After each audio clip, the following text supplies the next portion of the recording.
Hey, what's up? Welcome back to the Step It Up Entrepreneur Podcast. Your host, Thomas Keenan, coming in here today with Joseph Connell. Me and this dude chopped up a podcast. It was right after Christmas of 2022. So this year, 2023, like maybe a handful of days into the new year, if that. And I remember I was on the road. I was actually at my mom's house in New York and had to do this makeshift podcast recording area, which happened to be her closet.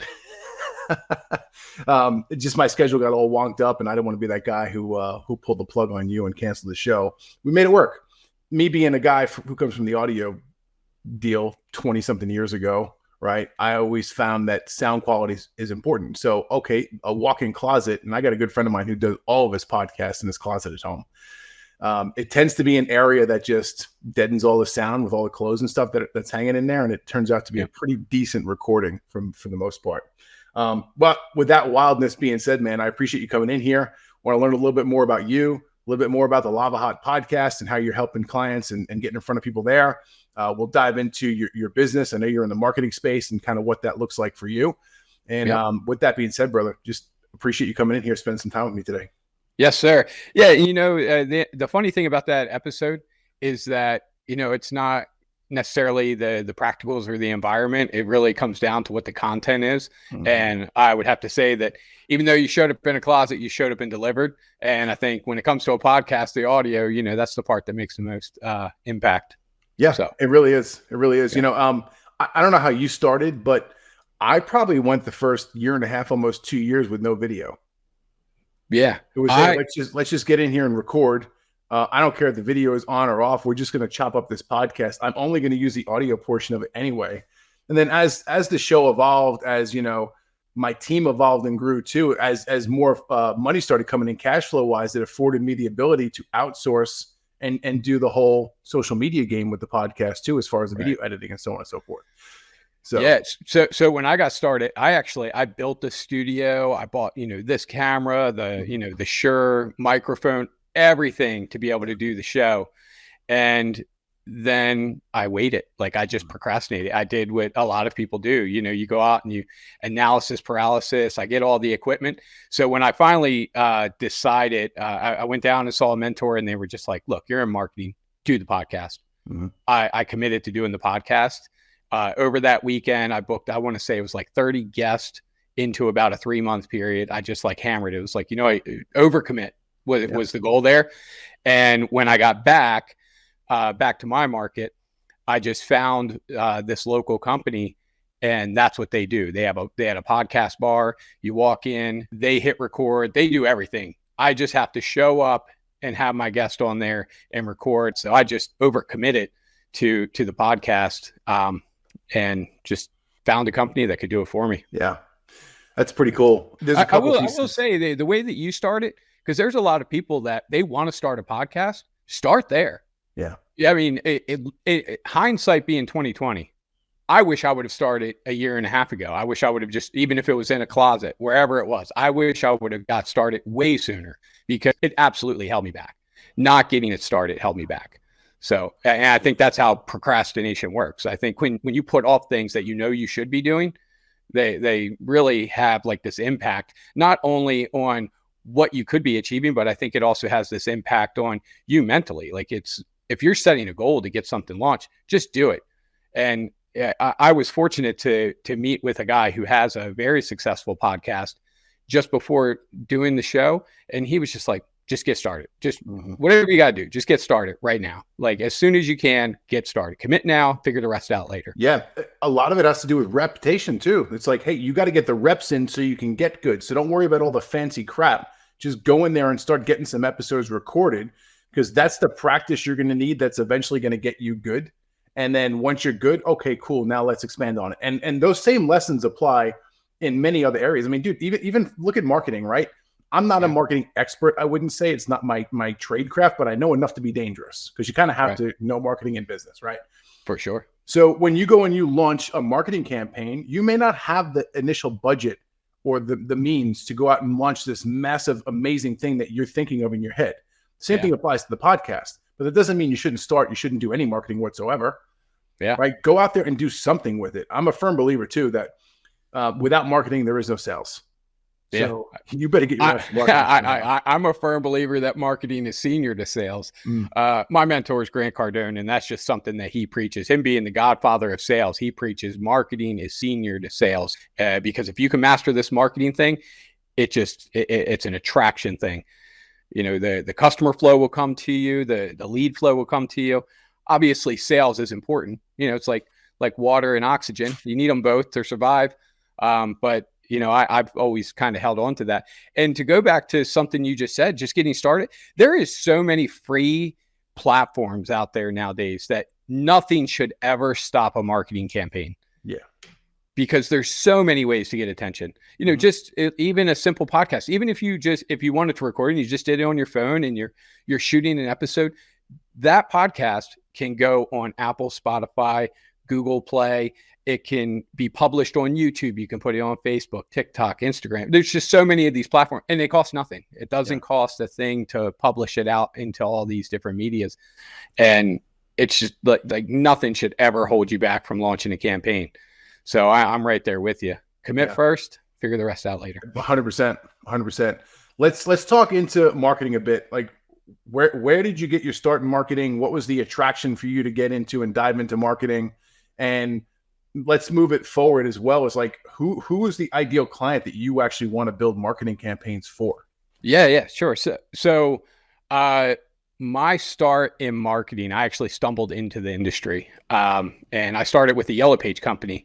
And, you know, this goes back a good ways, you know, when we're talking about Yellow Pages.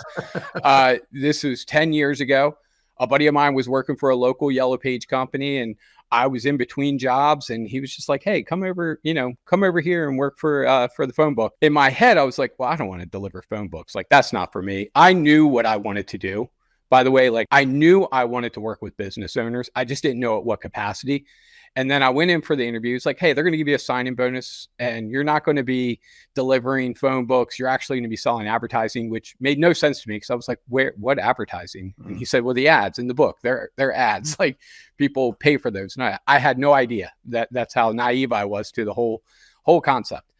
And I went in, and you know, they gave me a signing bonus to get started. My first training, this guy named Mike Senerani, who was just a phenomenal trainer in marketing, that he gets, you know, paid high salaries and such from different companies just to bring him in, like Google and various other internet marketing type of companies.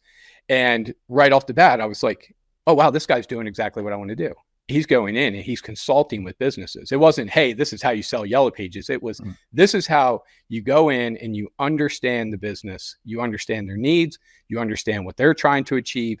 And then you tailor out the marketing that will get them closer to that goal. And that 1 week training, I was hooked. And that's literally how I've sold since. There's a sheet that I was given day one of marketing. It still hangs in my office, the same exact sheet. It was like a thick sheet on how to do a proper needs eval for a business owner. And, you know, obviously the Yellow Pages have not been, you know, the primary media over the last 10 years. So, you know, with it, you know, you start with Yellow Pages, then they evolved to online. We revolved around Google, helping them get found on Google, SEO, search engine marketing, you know, in more recent years, Google LSA. And that's been, you know, just kind of like the ride over the last 10 years. And then more recently, I started my own company, which is Lavahot. So a marketing agency. And that was birthed out of the previous 8 to 9 years of working with local to mid-sized companies, because I saw this trend that all of them seemed to have. And it was that all of their marketing was fragmented. And what I mean by that is, you know, they had the TV guy, the radio guy, the newspaper people, the Yellow Pages, the internet people, and all of them had their own version of what that company's message should be. And they all had a different theory on how to drive results with those medias. And oftentimes companies were either overpaying for marketing, you know, multiple products or some of the same products from different companies, all with a different message. And I saw this as a way of being able to help them streamline from the creative to administrative. Like we handle all of the marketing, every aspect of it. And we do it for less than what it would cost for hiring somebody in-house. Yeah. And I think that's what's made the most impact. So the business model that I'm pulling from you here is more of a CMO, a chief marketing officer, is what your company's doing. So you'll go in and say, hey, small, mid-sized local company, it's, you got all this shit all over the place, all these different areas. We're going to basically harness all of that, bring it into one central location. You're dealing with one, we call it a POC in some of the worlds that I come from, right? One point of contact. This is your go-to person. You have any questions regarding marketing, we're going to give you deliverables, reports, KPIs, whatever that may be, to tell you, hey, this is actually working or it's not. But we're also going to be the person who kind of helps quarterback the overall marketing. So we're getting the right messages out in front of the right people. And we're also monitoring everything along the way. So if there is messaging or marketing going out that is to the wrong audience or it is incorrect, doesn't match the brand of the company, we're going to retract or pull that back and then go fix it too. Is that pretty much what you're doing? Absolutely. Yeah. So you hit it right on the head. So it's all that aspect. So, we work with the vendors. In many cases, I'll work with one particular vendor. Let's say it's TV, like our local broadcast, for instance.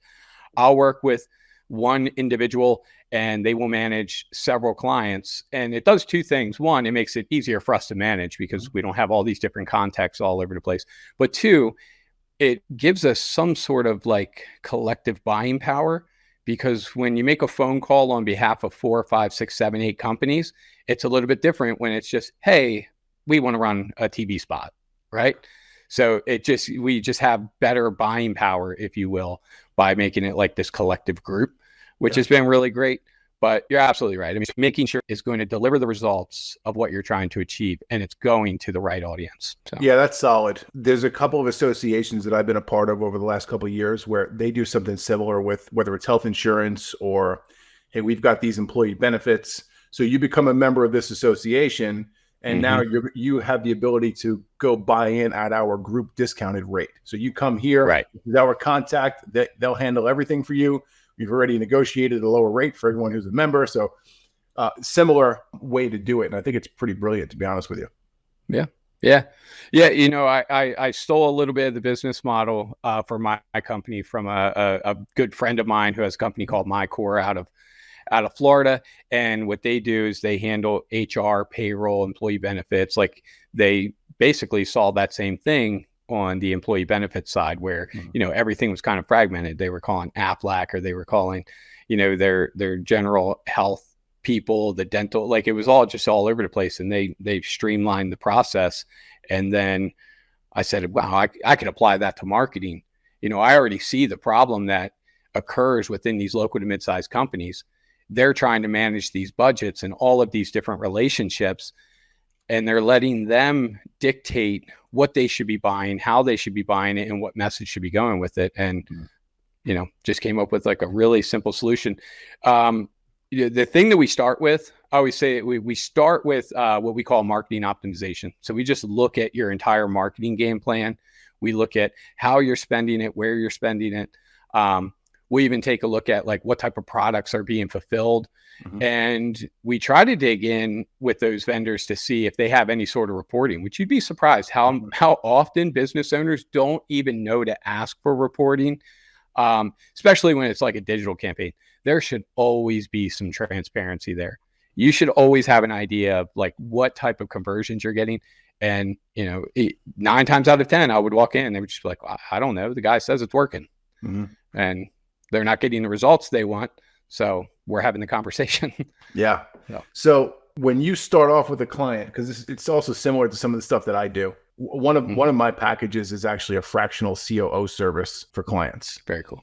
Right. So one of the way that we operate with it is, hey, if you're even going to be considered for that, we need to actually do an on-site assessment at your company. We're going to spend 2 days with you. We're going to tear through everything, top to bottom. I'm going to come out there with my team. We're going to dive in. We're going to look at your P&Ls. We're going to look at your finances. We're going to look at, what your existing software stack is, what's going where, what are we running for payroll, what are we doing for QuickBooks or Xero or some kind of accounting platform, right? And kind of just document all of it. And the term that we use is we build a roadmap. So once the roadmap's done, hey, we have a deliverable that goes to the end user, the client, and says, hey, this is exactly what we found, good, bad, ugly, and indifferent. We're not biased here. We're here to show you everything. We're not necessarily here to be your friend. We're here to tell you the harsh truth on certain things too. So I think is really important. From there, you've got a couple of choices. You can either go ahead and self-implement this because we've told you what needs fixing or what needs fixing first. You can then hire us as one-to-one coaching, or you can do something with us more on the fractional side where, hey, not only do you get access to our group, not only do you get access to one-to-one coaching, but we're also going to come in and push buttons and pull levers for you too until we reach a certain point or hit that certain metric that we're aiming for. So that's my version of it. What's yours? Like, what does that initial assessment look like for your clients? Yeah. So, I still to this day, I always sit down with the client the exact same. I don't walk in with like products or like a pitch deck or anything like that. I always walk in with a pen and a notepad. And typically on that notepad, I have some core questions that I like to ask, which is who, what, where, when, why, and how. I want to know who it is that you're trying to target.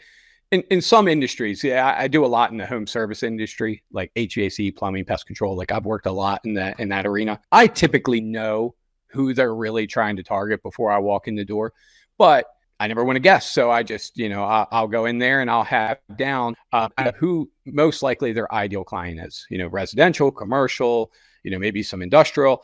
So I want to know who. I want to know what is it that they sell? They sell service, repair, and usually some sort of installation. When I want to know what times of year they are thriving and what times of year are, typically a little bit leaner. That way I have an idea of when we can turn up the marketing, turn down the marketing, what parts need to be a little bit more aggressive. How I typically want to understand how they're marketing now. Like, what does that campaign look like? So in the first initial interview, I'm usually just asking these questions. So, they'll just tell me, oh, well, we have the website and maybe Facebook, we're doing Google Ads and so on and so forth. Where is I want to understand 2 geographical locations.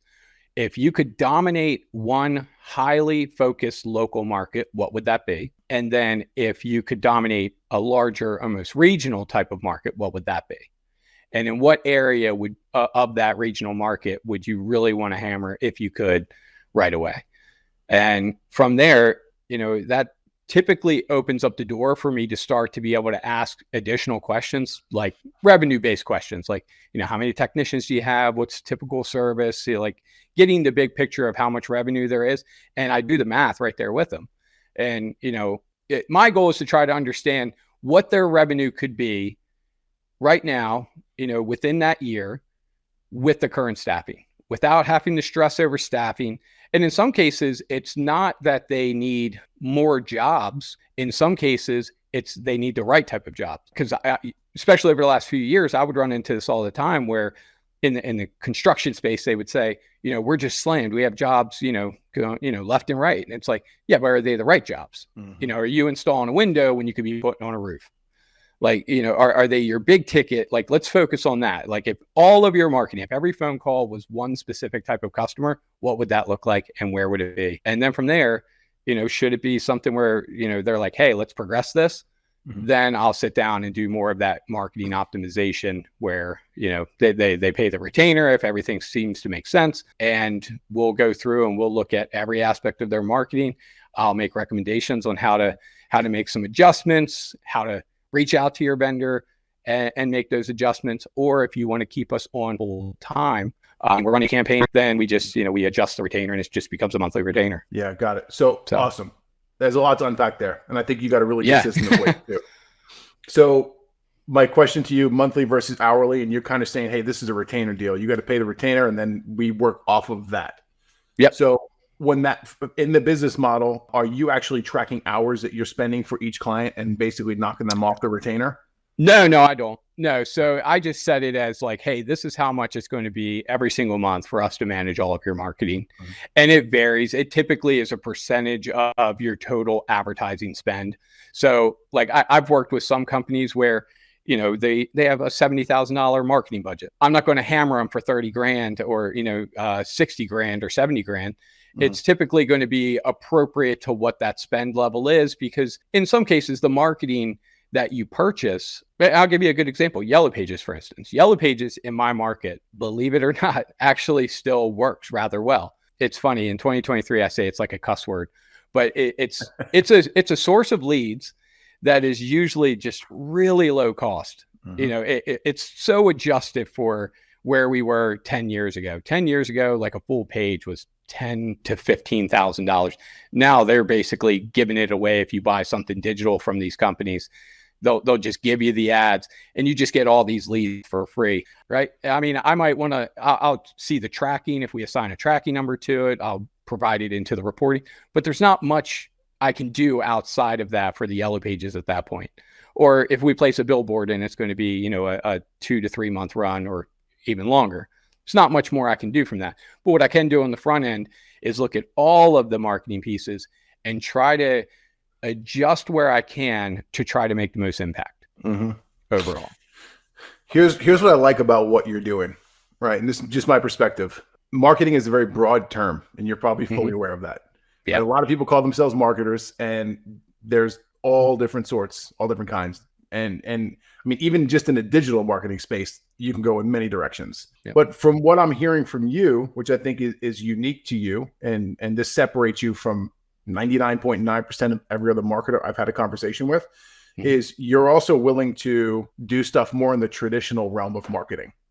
Yeah. Which may be your billboards, maybe your radio, maybe your Yellow Pages, because what you're trying to tell me here, especially in your market that you're currently serving, where you optimize and work best, is that the Yellow Pages actually isn't dead, which I think is pretty cool. Right. So the way I look at it is, oh, I'm sorry, I'll let you finish. No, you're good, dude. The way that I look at it is it's based on that customer. It's based on your customer's customer, right?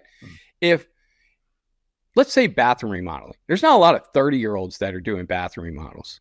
Not a lot of 20-year-olds, and there's definitely not any 18-year-olds that are doing bathroom remodels. The people that do bathroom remodels are 45 to 55 plus. They have disposable income. They're baby boomers, more than likely, and they use the Yellow Pages. And again, don't get me wrong. I'm in no way, shape, or form saying that you should not have a very aggressive digital budget if you're in the bathroom remodeling space. In fact, every client I work with, most of the budget is, we're going to beat it up on Google. My goal on Google is I want to have you in Google LSA, Google Ads, Google Map Pack, and if we can, organic. Like, I want you to pop up any times as possible, especially in that hyper local market, so that you just dominate the page, especially for your key categories or your big money categories. So very aggressive on the digital side. But there are these traditional medias where they cost next to nothing. A great example would be, I was tracking this for a client. He was getting 1,500 calls a year from the Yellow Pages, and his cost per lead for shower glass was $4 a lead. His cost per click on Google for that same type of lead was $4 a click. Yeah. So like the click was $4 versus the actual phone call.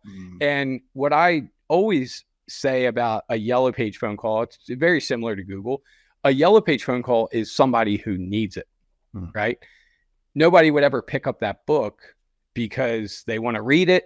They, you know, it's not pretty pictures. They pick it up because they have to call a contractor. They need a plumber, HVAC. But yeah, to that, I mean, I think direct mail in certain markets can be very lucrative. I think internal leads, even shared mail. But yeah, a lot of that traditional stuff, because of how you can buy it nowadays, makes it so appealing. And because all of your competitors are typically fed the lies of the traditional media doesn't work anymore, you get to go in and just grab all the leads. Like, you get to take them all. Like, I remember sitting down with one of my clients, and he was like, none of my competitors are in the book. And I was like, isn't that great? You get to go in and you get to be the only ad in a book or the only ad over here. None of your competitors are there. And you don't even need like a big ad. You could just have something small and it'll cost you next to nothing. You'll just kill it. You get every lead. So, yeah, it's pretty brilliant, to be quite honest with you, especially in the home services space. Man, I love it. I love the fact that you still got people over there operating and doing well with it.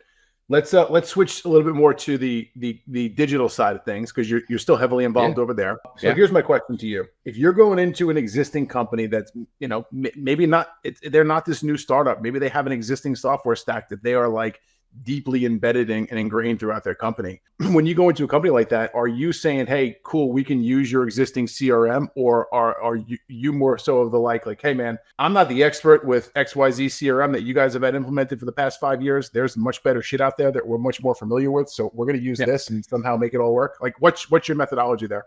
Yeah. So I'll say it like this. So Lavahot is the agency. I always say Lavahot is like Apple. Slingshot is our iPhone. So I'm going to kind of plug our software real quick. So we do have a software called Slingshot.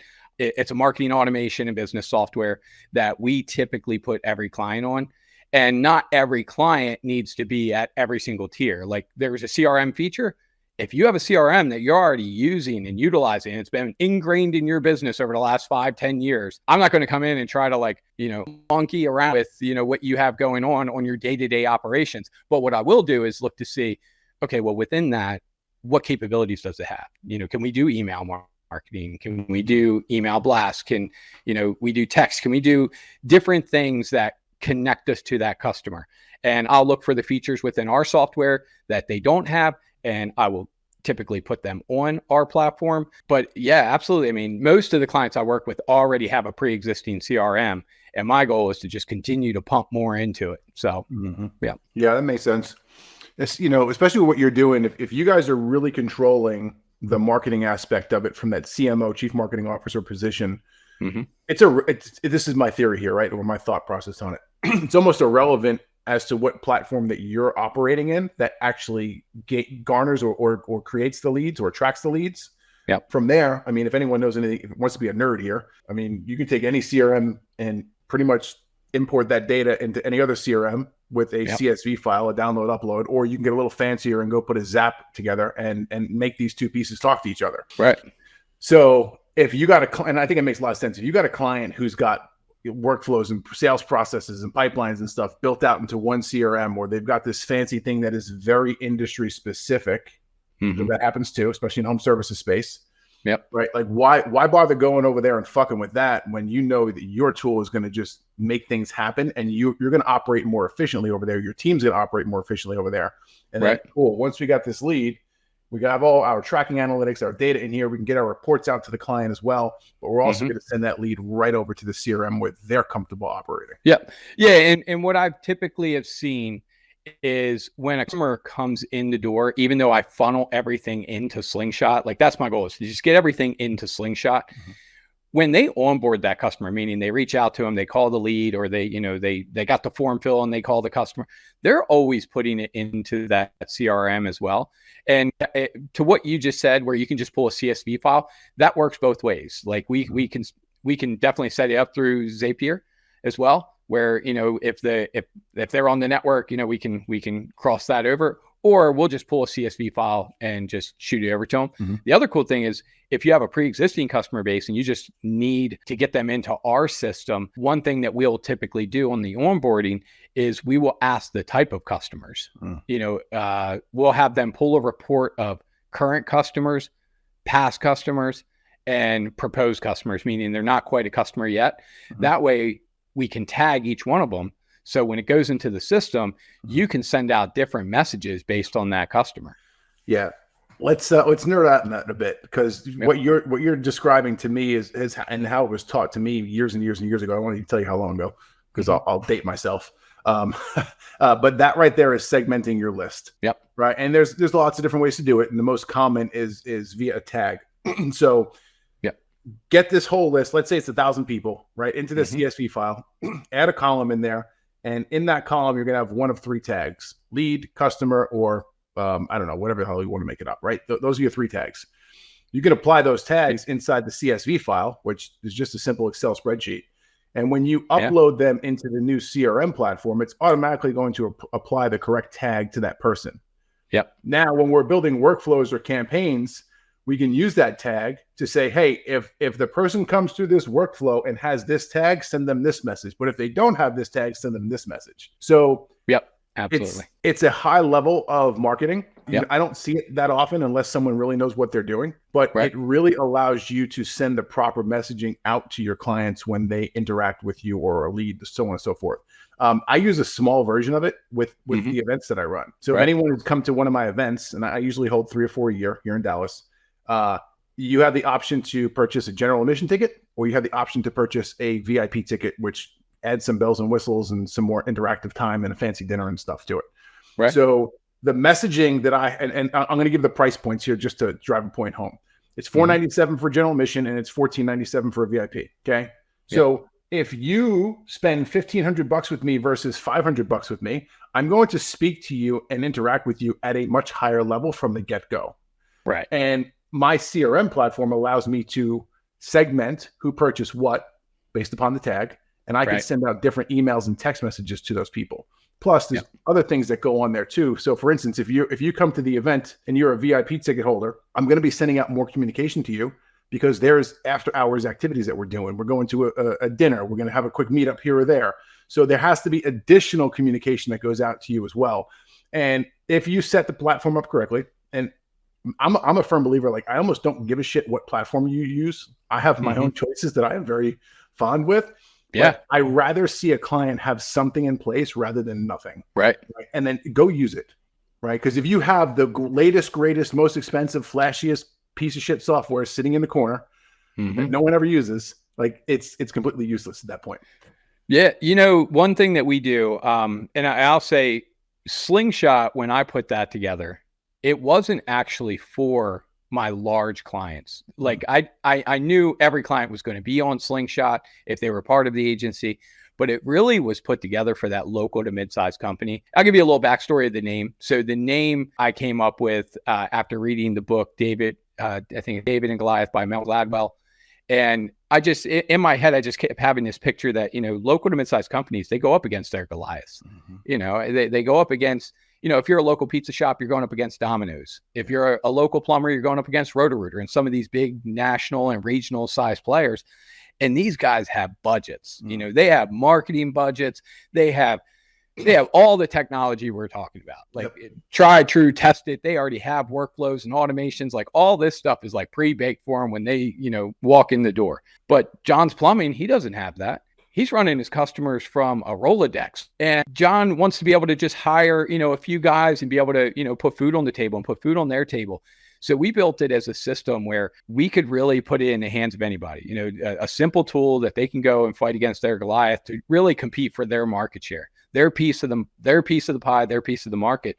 And we're talking about 14 of the most common marketing platforms. I say there's certain parts that are like your foundational pieces of Slingshot, which are, you know, your online listings, your Google listing, your social media platforms, your website, and reviews, ways of being able to increase reviews. I say that's the 5 foundational pieces. Like always make sure you have that done first and foremost. That's a solid foundation. But when we onboard a customer, I know that if I throw 14 different pieces of software at them, so I typically start with the pieces that make the most sense. I'll say, like, what are the 3 that you feel like could really have an impact right now? And I might have to suggest a few, but I will typically try to get them dialed into, you know, let's get this part done. Let's get used to it. And when we do our onboarding, the onboarding specialist will typically have that customer log in, share their screen, and do everything while we're on the call. So it's not us setting it on them in. So they're working through it. They're navigating through it. They have to find things, have to, you know, go through the process, and it's guided the whole time. And then after we feel like we've accomplished something on that side, it's okay. Let's do another onboarding, and we'll get the rest of these pieces going. So, yeah, I mean, that's what I've seen with the local to mid-sized company. You can't hit them with so much all at once, but definitely just getting some of the systems in place just really starts to have a huge impact. Yeah. So here's what I pulled out of that. This is important. I want people to listen to this because there's a lot of lessons tied to this, and they're internal to your team, but they're also external to your client. You're having a conversation with the client and saying, hey, what do you think is the right one to implement here first of these? Give me the top 3 and here's a list of 10, 12, 14, whatever it is. Here's a list of top, give me the list of the top 3 that you think are the right choice moving forward here. So you're literally giving control over to illusion control. It's not real control. You're giving the illusion of control over to the customer. And they're saying, hey, I think this one over here, which is going to be Google reviews, is going to be the first one that we implement and roll out. Cool. Right. What you did is actually play with their mind, and not in a bad way, right? But you're causing them to now buy in. They're the one who actually came up with the decision. And now they're going to own it a fuck of a lot more than if you came in and said, hey, Joe Smith, we're rolling out with these 3 first. And that it is what it is. I'm the expert. Fuck off. Right. Right. Yeah. And the same thing happens when it comes to employees, in my opinion. You know, listen, I've been doing business a long time. I've had small companies that I've owned. I've had decent sized small businesses, and I've had larger organizations that I've been a part of the executive team on. And anytime that we actually went into like a quarterly meeting, an offsite quarterly assessment kind of deal, it's like, hey guys, getting in the room here. we're going to do a SWOT analysis. But once the SWOT analysis is done, we got to figure out what are the 3 to 5 key initiatives we're going to work on for the next 90 days. All right, cool. When we get the feedback from the others in the room, it's not like me, the leader or the boss, is like, hey, you have to do this or else. I'm allowing you to give feedback on what we should do to move the ball forward as a company, as an organization. And they're just going to buy into it a hell of a lot more at that point. Right. Yeah, you're absolutely right. Yeah. Yeah. Love it, man. But yeah, and it is interesting. The one thing that I have seen, because Slingshot really is about simplicity. It's about making some of the day-to-day, not just the marketing side, the day-to-day operations a little bit easier. The one feature that has been like every customer of the 3, it's always one that somebody will say, I need that feature. We have this centralized chat feature, which will take any form of communication. So we'll assign a number, and that would just become like your phone number for the business. And every time the phone rings, even if it forwards to that customer, forwards through, it will track every single phone call right in the system. If that same customer reaches out via Instagram or email or text or Facebook, wherever they reach out from, all of those conversations get stored in one easy tab, and it does it for every single customer. So one, you never miss a communication. The tracking side I've always seen is like, I'll put it this way, a way to catch your people doing something right, I think would be the best way of going back, because you get to hear how the phone was answered and, did they handle that lead properly? In some cases, unfortunately, you'll catch them where they made some mistakes and they squandered a perfectly good lead. But it gives you like that visibility of being able to see like where all the communications are coming from. But more importantly, it gives you a way of being able to make sure you never miss something, because that happens. And, a local to mid-sized company, they're running their business. Usually they're in their business. They're not working on it. They're normally working in it. And, the phone rings while they're plumbing or putting in a new system, or somebody will reach out on Instagram or Facebook Messenger, and all these forms of communication. Your customer doesn't want to communicate the way you want them to communicate anymore.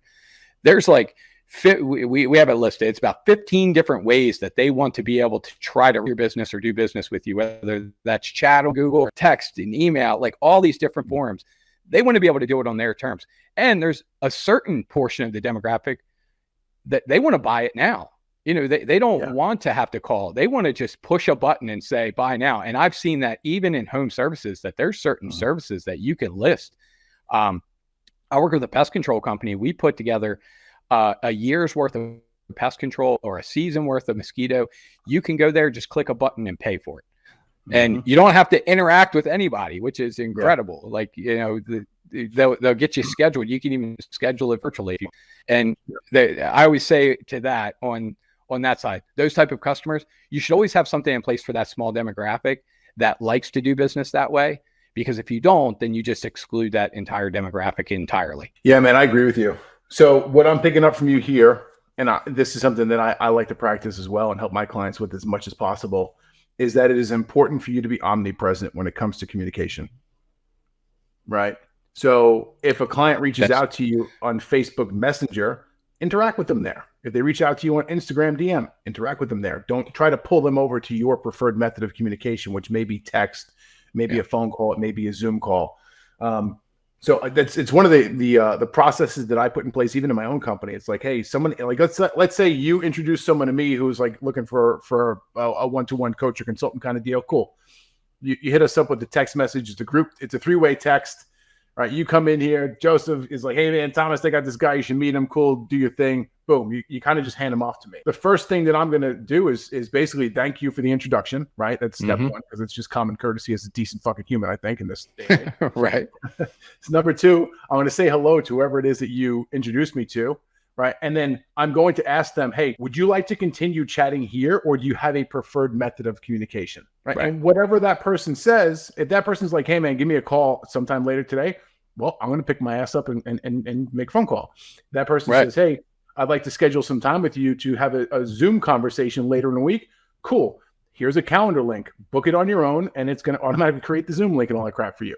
But I think it's I see so many people in the sales arena who try to bring them back over to wherever it is that they're comfortable. right? Yeah. It's one of those things. Spending years in the car audio business. This is going back a while ago. A lot of shops had this no quote over the phone deal. Mm-hmm. So you called somebody up and was like, "Hey man, how much for a remote start in my 2003 Honda Accord?" And the guy behind the counter was instructed by his boss to not ever give a price over the phone for price shopping purposes. I get the theory. Yeah. And they would always be like, "Hey man, you got to come into the store for the price." Like, really? Like, what if I had a conversation with this dude, especially in today's day and age, and I have a conversation with him. I ask him some qualifying questions. And while I'm on the phone with him, I'm using this CRM. Oh, by the way, that also sends an SMS. And I send him a payment link for the exact service that we have. Yeah. Hey, man, look, I just looked up. These are all the parts you need for your vehicle. We need about 3 to 4 hours to get the install done. Check your text message. There's a link in there. Click it, pay it, and then I can have you in here tomorrow morning at 9 a.m. We can knock this out for you. Like, how simple would that be if you were the consumer, rather than, oh, I've got to drive 30 minutes across town, come see you in person so I can get this fucking quote, right? Yeah. Which I may or may not like. And then I've got to go and either drive and come back the next day to get, like, it's fuckery. And that's consumer, it's a waste of time. And what's interesting about that is, in doing so, you disqualify what I call your A-type customer to deter C-type customers. And I say your A-type customer is the customer that you really want. They value time over money. Like, they don't care if they have to spend a little bit more just for the convenience, and they will absolutely pay it. But the problem is, especially in marketing, I always give like this bell curve of, you have when they call around, they will call 1 to 2 companies. Your B-type customer will typically call 3 to 4 companies for a service. Your C-type, they're calling everybody. They're basically going to see if they can find like a cousin that will do it for $50, right? So you should never allow your C-type customer to dictate how you're going to do business with that A-type customer, because they don't care how that C-type customer does business. They're not there to shop around. So you should always assume that every customer, to your point, is that A-type customer. You should treat every one of them that way. And that A-type customer is going to likely do business with you because you made it way more convenient for them to be able to buy. So here's the other piece of the puzzle. It took me a long time to learn this. And you mentioned it here before. The A-type customer is the one who values time over money. That's 100% me at this point in my life, by the way. Okay. I will pay more money for the convenience of someone coming to me. Like, it's not even a question. Yeah. Right. And a lot of that has to do with just figuring out what you're worth. Right. And it's one of the things we help people with every day is go and study your time. It sucks. It's the worst exercise on the fucking planet besides burpees, in my opinion. But I could agree with that. Yeah, you spend a couple of weeks studying your time and documenting exactly where you're putting your efforts and your energy, and you're going to be like, "Oh shit, I can't believe I wasted so much time on whatever it may be." Yeah. For some people, it's sitting on the toilet until your legs go numb. For some people, it's scrolling social media. For some people, it's whatever, right? But when you can start making those changes there, and you also can calculate exactly how much you're worth per hour, that's when there's usually a massive shift in most people's perspective. And even if you were on that B client, this is the shift that helps you to get to that A client position. Right. Absolutely. Yeah. Love it, man. Dude, we covered some really cool shit here, and I appreciate you coming in and just being real with us. Give us a little bit more insight. Where can we connect with you? Where can we learn more about the software platform? Yeah. So I would definitely encourage, because the software is something that I can help anybody across the country, get set up. We have onboarding. We'll take care of everything. We like to do that initial needs eval discovery call just to try to figure out what features would be the best for. And I'll be very transparent on our pricing. Our price point ranges from $97 a month up to $497 a month. So there's features that, we can cherry pick which features make the most sense. If you don't need the CRM feature, like, there's a lot of things that we try to tailor it out to that particular company. But even in that, we're going to do in that needs eval, we're going to talk about your business. We're going to talk about who you're trying to market to, where, and that might even lead down a conversation of, hey, let's do an initial marketing optimization so that we can, really start to dial up the marketing. But to connect with me, on Instagram, it's at Joseph Connell Jr. You can check out the podcast. It's lavahotpodcast.com. Our marketing agency is golavahot.com. And for links, buychef.com. Love it, man. I have a lot of domain names. Dude, this has been awesome. Yep. Yeah, this has been awesome, brother. I appreciate you coming in here. I appreciate the reciprocity. You know, I was on your show, here you are on mine, and I think it's really cool that we get to do this kind of things. Here's one last thing I'll leave off with, and you probably get a lot of this too, since you know you podcast probably just as much as I do, if not more. Every time that I have a conversation with another high level person like yourself, like I got a page of notes here of stuff that just like hit my head, the questions that I'm asking you, but it's also stuff that I can say, okay, cool, I need to change my perspective on that, or oh shit, I can actually modify that a little bit, make my own version of it, and I'll go implement it into my company too. So I think that's one of the most brilliant things is like, there's always an excuse for people out there like, oh, I can't afford coaching. I can't afford consulting. I can't. Fuck off. Yes, you can. And going back, we started this conversation about podcasts and the power and the importance, right? One of the biggest things that I've learned with podcasts is that if I invite you onto my show, I pull down the pay barrier between me and you having a business conversation. So the pay barrier comes down. I'm being very transparent here because it's how I operate. The pay barrier comes down. You and I get to operate and have this conversation at a high level. We both learn shit, but this conversation also goes out and helps other people at the same time. So, I mean, for me, it's like, it's win cubed. Yeah, I totally agree. Yeah. Yeah. And it's funny because when I do my show, my wife does a lot of the support. She's been in touch with your team. She, books me on shows. She books every guest for my show and coordinates like it all getting edited and everything. And oftentimes she'll say to me like, why are you writing notes? Like you're in the show. Why are you writing? I'm like, because this is gold. Like the people I have on my show, I get to pick. I get to pick people. Like I'll look at their social media profile, like you, for instance. Mm-hmm. I could tell you're about some business, right? And I want to extract what I can from these conversations. Like I'll typically say that doing this up to me is like a free coaching call that guest didn't know I'm about to have, because I get to ask him everything. And, I plan to get the gold nuggets out of each episode for myself first, for the audience second. My hopes are that what I'm looking for might be the same gold they're looking for. Hell yeah, it is, dude. It's that right there is a prime example of being selfish, but you being selfish is actually a positive thing because you're pouring into you first, which allows you to go be better and serve your clients and your family better. But you're also taking care of the people behind you. And when I say people behind you, I mean your audience, your listeners. So, man, I'm all for it. I think it's brilliant. Yes, sir. Yeah. I appreciate you, man. Sir. Let's do this again soon. Yes, sir. Thank you for having me.